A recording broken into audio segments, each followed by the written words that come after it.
بسم اللہ الرحمن الرحیم۔ السلام علیکم ویورز، کیسے ہیں آپ لوگ؟ آج میں آپ سے ڈسکس کروں گی حضرت صالح علیہ السلام کا قصہ۔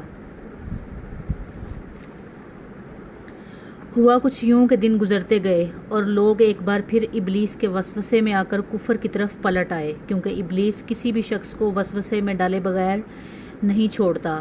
اس طرح ایک بار پھر کفر پھیل گیا۔ چنانچہ اللہ تعالیٰ نے ان کو ہدایت کے لیے حضرت صالح علیہ السلام کو مبعوث فرمایا۔ یہ سمود کے پوتوں میں سے ایک عربی نبی تھے۔ ان کا نسب نامہ اس طرح ہے: صالح عبید بن صاف بن ماشہ بن عبید بن سبون بن حاشر بن ارم بن سام بن نو۔ گویا صالح علیہ السلام کا تعلق قوم سمود سے تھا۔ اللہ تعالیٰ نے سورہ ہجر میں فرماتے ہیں، اور ہجر والوں نے بھی رسولوں کو جھٹلایا۔ ہجر قوم سمود کا مرکزی شہر تھا۔ یہ لوگ بھی پہاڑوں کو تراش کر گھر بناتے تھے۔ اللہ پاک قرآن پاک میں فرماتے ہیں، اور اللہ نے قوم سمود کے ساتھ کیا کیا جنہوں نے وادی میں بڑے بڑے پتھر تراشے تھے۔ ایک اور جگہ اللہ پاک فرماتے ہیں، اور ہم نے قوم عاد اور سمود کو غارت کیا جن کے پاس مکانات آپ کے سامنے ظاہر ہیں۔ ان کے مکانات ان کی تباہی سے لے کر اب تک موجود ہیں۔ شام کے راستے میں خیبر، دمشق، تبوک تک قوم سمود کے آثار پائے جاتے ہیں۔ سورہ اعراف میں اللہ تعالیٰ فرماتے ہیں، اس وقت کو یاد کرو جب اللہ نے تمہیں قوم عاد کے جانشین کے بعد جانشین بنایا اور تمہیں زمین پر رہنے کا ٹھکانہ دیا کہ نرم زمین پر محل بناتے ہو اور پہاڑوں کو تراش کر ان میں گھر بناتے ہو۔ سو اللہ کی نعمتوں کو یاد کرو اور زمین میں فساد مت پھیلاؤ۔ یہ آیت ان کی طاقت، جسم کی صلاحیت اور ماہر فن ہونے پر دلیل ہے۔ جس طرح اللہ تعالیٰ نے عاد کو اپنی نعمتوں سے نوازا تھا، سمود کو اس سے بڑھ کر نعمتیں دی تھی۔ اللہ تعالیٰ نے صالح کی زبانی ان سے فرماتے ہیں، اے قوم سمود، کیا تمہیں ان چیزوں میں بے فکری سے رہنے دیا جائے گا؟ یعنی باغات، چشموں، کھیتوں اور کھجوروں میں جن کا خوشہ ملائم ہے، اور تم پہاڑوں کو تراش کر پرتکلف گھر بناتے ہو۔ پس اللہ سے ڈرو اور میرا کہا مانو۔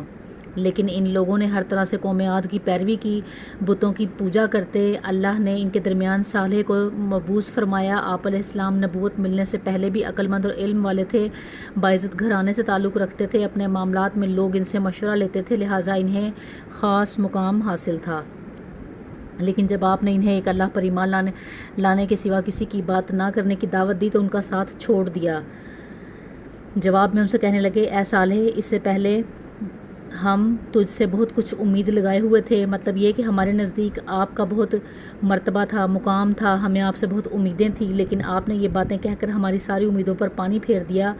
ان کے اس جواب کے باوجود صالح علیہ السلام انہیں اللہ کی طرف بلاتے رہے اور ان سے کہتے رہے، اے میری قوم، اللہ کی عبادت کرو، اس کے سوا تمہارا کوئی معبود نہیں۔ تمام انبیاء کی اپنی اپنی قوم کو یہی دعوت تھی، اے لوگو، اللہ کی عبادت کرو، اس نے تمہیں زمین سے پیدا کیا ہے، اس نے تمہیں زمین میں آباد کیا ہے، اس سے معافی طلب کرو، یقیناً میرا رب قریب ہے اور دعاؤں کو قبول کرنے والا ہے۔ اللہ سے معافی کیوں نہیں مانگتے کہ تم پر رحم کیا جائے؟ اللہ سے ڈرو، میری اطاعت کرو، حد سے گزر جانے والے بے باک لوگوں کی اطاعت سے باز آ جاؤ، وہ ملک میں فساد پھیلا رہے ہیں اور اصلاح نہیں کرتے۔ صالح نے ہود کی طرح اپنی قوم کو نصیحت کی، لیکن ان ظالموں نے بھی اسی طرح کفر کیا جیسے قوم عاد نے کیا تھا۔ کہنے لگے، یہ کیسے ہو سکتا ہے کہ ہم اپنے میں سے ایک شخص کے تابع ہو جائیں؟ اس اکیلے کی فضیلت کی آخر کیا وجہ ہے؟ ہم نہیں مان سکتے کہ بس اسی ایک پر اللہ کی باتیں نازل ہوتی ہیں۔ پھر وہ اس سے بھی آگے بڑھے اور اللہ کے نبی کو کھلے الفاظ میں پرلے درجے کا جھوٹا کہا، جادوگر کہا۔ پھر یہ جاہل لوگ صالح کے ساتھ کمزور لوگوں کو مخاطب کر کے کہنے لگے، کیا تم صالح پر ایمان رکھتے ہو؟ ہم تو اس کے منکر ہیں۔ اس طرح صالح علیہ السلام دن رات انہیں دعوت دیتے رہے، یہاں تک کہ یہ لوگ صالح علیہ السلام سے کہنے لگے، تم نے اور تمہارے ساتھیوں نے ہمارے اندر نحوست پھیلا رکھی ہے اور اسی لیے ہم مشکلات اور مصائب کا شکار ہیں، لہٰذا تم ہم میں سے دور ہو جاؤ۔ صالح علیہ السلام نے انہیں جواب دیا، تم پر نحوست اللہ کی طرف سے ہے، تم فتنے میں پڑے ہوئے لوگ ہو۔ پھر اس کے بعد لوگ صالح علیہ السلام سے مکمل طور پر دشمنی کرنے لگے اور انہوں نے ان کو یہاں تک کہہ دیا کہ آپ ہماری مجلس میں نہ آیا کریں کیونکہ آپ منحوس ہیں، نعوذ باللہ۔ صالح علیہ السلام نے انہیں اللہ کے عذاب سے ڈرایا، دھمکایا اور کہا، اے میری قوم کے لوگوں، ذرا بتلاؤ تو اگر میں اپنے رب کی طرف سے کسی مضبوط دلیل پر ہوا اور اس نے مجھے اپنے پاس رحمت عطا کی، پھر میں نے اس کی نافرمانی کی، تو کون ہے جو اس کے مقابلے میں میری مدد کرے گا؟ تم تو بڑا نقصان اٹھا رہے ہو۔ وہ کہنے لگے تو سچا ہے تو معجزہ لے آ، لیکن وہ معجزہ ہماری مرضی کے مطابق ہو، اس صورت میں ہم ضرور ایمان لے آئیں گے۔ آپ ایسا کریں، سامنے بستی کی پہاڑی سے 10 مہینے کی دودھ دینے والی حاملہ اونٹنی نکالیں، اس کا رنگ سرخ ہو۔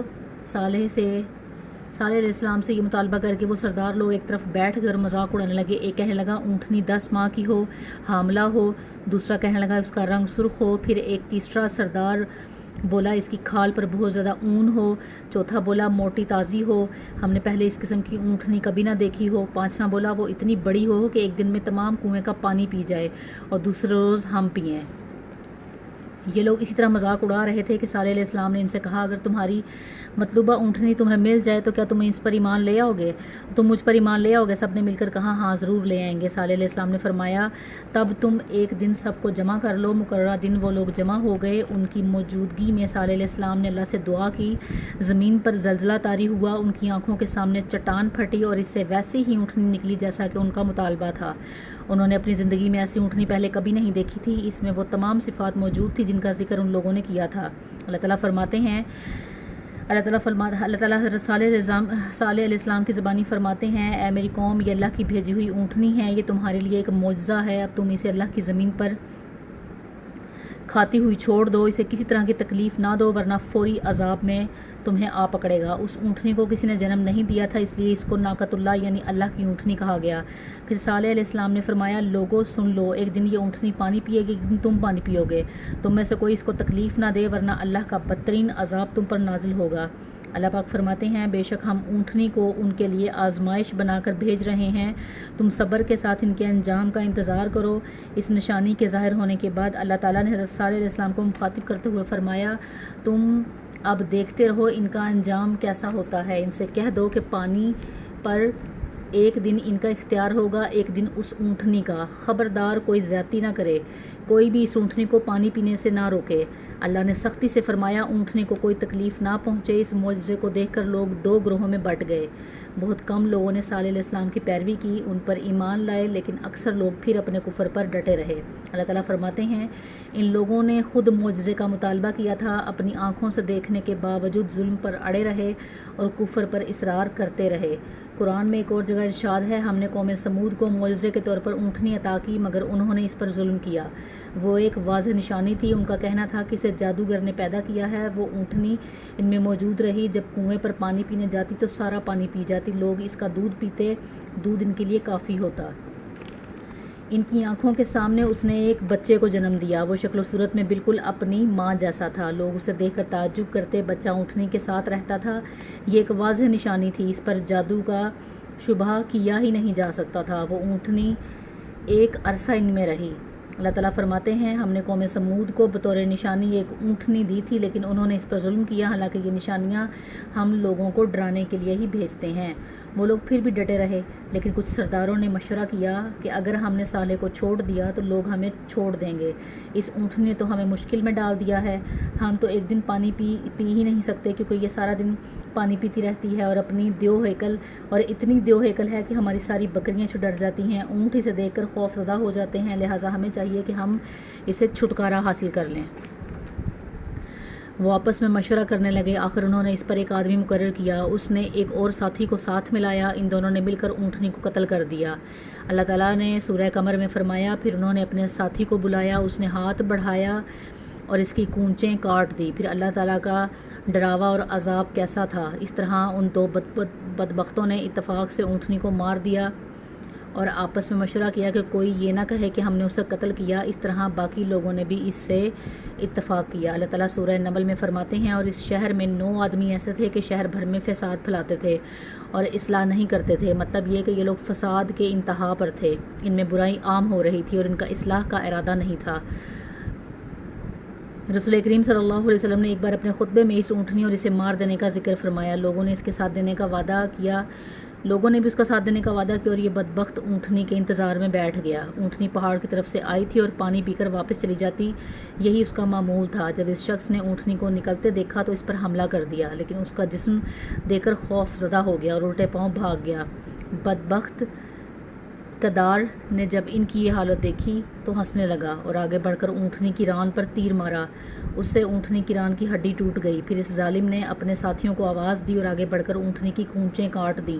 سورہ شمس میں اللہ تعالیٰ نے فرماتے ہیں لوگوں نے اپنے نبی کو جھوٹا سمجھ کر اس کی کونچیں کاٹ دی، ان کے رب نے ان کے گناہوں کے باعث ان پر ہلاکت ڈال دی اور پھر ہلاکت کو عام کر دیا اور اس بستی کو برباد کر دیا۔ اونٹنی کی کونچیں کاٹ دینے کے بعد اللہ تعالیٰ ایک دوسرے مقام پر فرماتے ہیں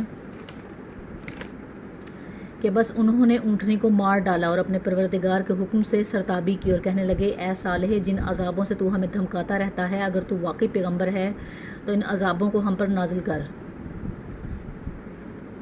اونٹنی پر حملہ ہوتے ہی اس کا بچہ بھاگ نکلا، وہ پہاڑ کی چوٹی پر چڑھ نکلا، 3 دفعہ بلبلایا، یہ بدبخت اس کے پیچھے بھاگے، آخر اسے بھی قتل کر دیا۔ پھر تمام بستی والے جمع ہوئے، اونٹنی نے اس کے بچے کا گوشت تیار کیا اور مزے کے ساتھ اس کو کھایا۔ اس جرم میں ان سب نے شرکت کی، البتہ جو لوگ صالح علیہ السلام پر ایمان لے آئے تھے وہ الگ تھلگ رہے۔ صالح کو جب یہ خبر ملی تو وہ گھبرائے ہوئے اونٹنی کے پاس پہنچنے، اونٹنی بے جان پڑی تھی، اس کا بچہ بھی بے جان پڑا تھا، لوگ ان کے گرد جمع تھے اور ان کا گوشت کھا رہے تھے۔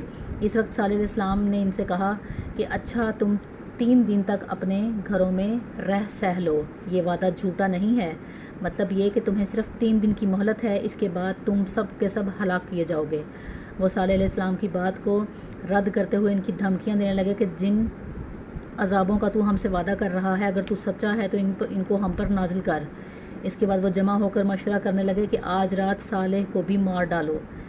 ان کے اس مشورے کے بارے میں اللہ تعالیٰ سورہ نمل میں فرماتے ہیں اس شہر میں 9 سردار تھے، وہ زمین میں فساد پھیلاتے رہتے تھے اور اصلاح نہیں کرتے تھے۔ انہوں نے آپس میں بڑی بڑی قسمیں کھا کر عہد کیا کہ رات ہی کو صالح کو اور اس کے گھر والوں پر چھاپا ماریں گے اور اس کے وارثوں سے صاف کہہ دیں گے کہ ہم اس کے عہد کی ہلاکت کے وقت موجود نہیں تھے اور ہم بالکل سچے ہیں۔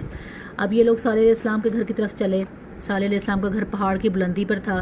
یہ فسادی لوگ ابھی اوپر چڑھ رہے تھے کہ زمین حرکت کرنے لگی، ایک چٹان اوپر سے لڑکتی ہوئی آئی اور ان تمام کو پیس کر رکھ دیا۔ ان 9 فسادی لوگوں کی ہلاکت کے ساتھ ہی اللہ کے عذاب کی ابتدا ہو چکی تھی، چنانچہ صالح علیہ السلام نے اپنے ساتھیوں کے ساتھ اس بستی کو چھوڑ دیا۔ صبح ہوئی تو لوگوں نے عجیب منظر دیکھا، قوم سمود کے تمام لوگوں کے چہرے زرد پڑ چکے تھے، وہ سب رونے لگے کیونکہ عذاب کے آثار شروع ہو چکے تھے۔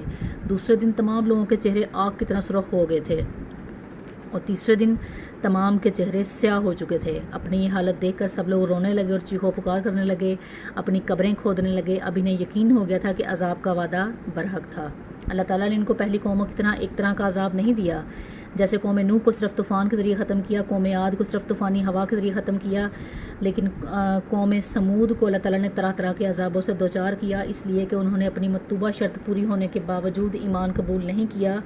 عذاب کی ابتدا زلزلے سے ہوئی، زمین حرکت کرنے لگی، اس کی وجہ سے وہ لوگ اپنے گھروں میں اوندھے کھڑے رہ گئے، ان میں اٹھنے کی طاقت نہ رہی۔ پھر آسمان میں سخت کڑاکا ہوا، اس کی ہولناک دہشت انگیز چنگھاڑ نے ان کے بھیجے پھاڑ کر رکھ دیے، ایک ہی لمحے میں وہ سب ایک ساتھ ڈھیر ہو گئے۔ ان کی ہلاکت اور تباہی کو بیان کرتے ہوئے اللہ تعالیٰ فرماتے ہیں اور سمود کے قصے میں بھی عبرت ہے، جب ان سے کہا گیا تم کچھ دن تک فائدہ اٹھا لو، لیکن انہوں نے اپنے رب کے حکم سے سرتابی کی، ان پر ان کے دیکھتے ہی دیکھتے تیز و تند کڑاکے نے ان کو ہلاک کر دیا، اس طرح وہ کھڑے ہو سکے اور نہ بدلہ لے سکے۔ سورہ قمر میں اللہ تعالیٰ نے ان کی رسوائی ان الفاظ میں بیان کی ہے، ہم نے ان پر ایک چیخ بھیجی، پھر وہ ایسے ہو گئے جیسے کانٹوں کی باڑ کا چورا۔ دوسری طرف صالح علیہ السلام اور ان کے ساتھیوں کو اللہ تعالیٰ نے اپنی رحمت سے نجات دی۔ اس واقعے کے آثار آج بھی موجود ہیں، مدینہ منورہ کے شمال میں موجود ہیں۔ اب یہ علاقہ مدائن صالح کے نام سے مشہور ہے۔ اللہ تعالیٰ فرماتے ہیں پس یہ ان کے گھر ہیں جو ان کے ظلم کے سبب ویران پڑے ہیں، بے شک اس میں دانش مندوں کے لیے نشانیاں ہیں، اللہ تعالیٰ نے ان کے نشانات کو آج تک باقی رکھا ہے۔ اس واقعے کے بعد حضرت صالح علیہ السلام ہجرت کر کے فلسطین آ گئے، وہاں ہی رملہ نامی بستی میں رہنے لگے اور یہاں ہی آپ کی وفات ہوئی۔